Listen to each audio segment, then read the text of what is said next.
নমস্কাৰ মই ইয়াৰ আগৰ দুটা ভিডিঅ'ত আপোনালোকৰ আগত হাইপোথাইৰয়ডিজমৰ বিষয়ে আলোচনা কৰিছিলোঁ আৰু আজি মই আপোনালোকৰ আগত হাইপাৰথাইৰয়ডিজমৰ বিষয়ে আলোচনা কৰিম আপোনালোকে মন দি শুনিব আগতে মই আপোনালোকৰ আগত হাইপোথাইৰয়ডিজমৰ বিষয়ে উল্লেখ কৰিছিলোঁ হাইপোথাইৰয়ডিজমত কি হৈছিল হাইপো মানে কম আৰু আমাৰ হাইপোথাইৰয়ডিজমত T3 আৰু T4 নামৰ হৰমন দুটা কমি গৈছিল দেহৰ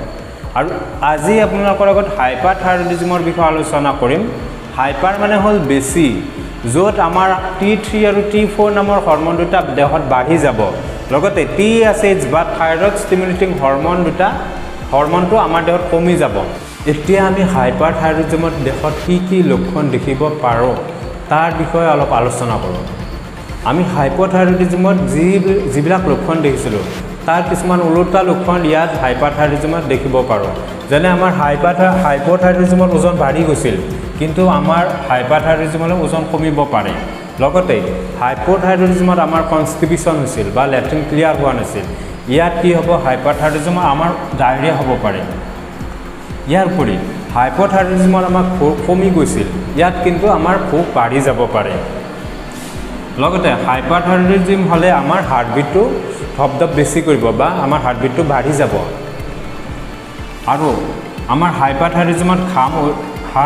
ঘাম বেছিকৈ লাগিব পাৰে বা আমাৰ বেছি ভাগৰ লাগিব কিবা এটা কাম কৰিবলৈ সোনকালে ভাগৰ লাগিব পাৰে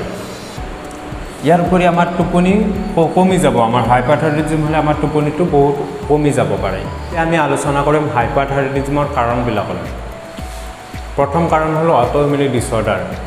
যেতিয়া আমাৰ দেহৰ ভিতৰত ৰোগ প্ৰতিৰোধী ক্ষমতাই ভুলক্ৰমে কেতিয়াবা থাইৰয়ড গ্ৰন্থিত আক্ৰমণ কৰিব পাৰে তেতিয়া আমাৰ দেহত হাইপাৰথাইৰয়ডিজম নামৰ বেমাৰটো হ'ব পাৰে যাক আমি গ্ৰেভ ডিজিজ বুলি কওঁ ইয়াৰ উপৰি আমি যদি হাইপোথাইৰয়ডিজমৰ মেডিচিন লৈ থাকোঁ আৰু ডক্টৰৰ পৰামৰ্শ নোলোৱাকৈ যদি কণ্টিনিউ লৈ থাকোঁ তেতিয়া কি হয় আমাৰ দেহত T3 আৰু T4 লেভেলটো বাঢ়ি যাব পাৰে আৰু তেতিয়া আমাৰ হাইপাৰথাইৰয়ডিজম নামৰ বেমাৰটো হ'ব পাৰে ইয়াৰ উপৰি কেতিয়াবা বেছি আয়ৰনযুক্ত খাদ্য খাই থাকিলে পিছলৈ আমাৰ হাইপাৰথাইৰয়ডিজম হ'ব পাৰে লগতে থাইৰয়ড গ্ৰন্থিত আমাৰ টিউমাৰ হ'লেও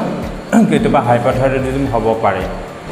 যদিহে আমি লক্ষণবিলাক দেখাৰ পিছতো আমি এই বেমাৰটো আমি ডক্টৰক নেদেখাওঁ বা অৱহেলা কৰি পেলাই থৈ দিওঁ তেতিয়া আমাৰ দেহত কি হয় পিছলৈ জটিলতা আহিব পাৰে সেই জটিলতাৰ ভিতৰত যেনে আমাৰ হাৰ্টৰ অসুখ আমাৰ দেহৰ কি হয় হাইপাৰথাইৰয়ডিজম হ'লে আমাৰ হাৰ্টবিটটো বাঢ়ি যায় তেতিয়া কি হয় আমাৰ পিছলৈ ষ্ট্ৰোক বা হাৰ্ট ডিজিজ হাৰ্ট ফেইলাৰ তেনেকুৱা ডাঙৰ বেমাৰ হ'ব পাৰে ইয়াৰ উপৰি আমাৰ দেহৰ হাড়বিলাক ঠুনুকা হ'ব পাৰে তদুপৰি চকুৰ অসুখ আমাৰ চকুৰ অসুখ যেনে হ'ল ডাবল ভিজন বা পোৰৰ সেনচিটিভিটিটো বাঢ়ি যাব পাৰে লগতে প্ৰেগনেন্সি প্ৰব্লেম হ'ব পাৰে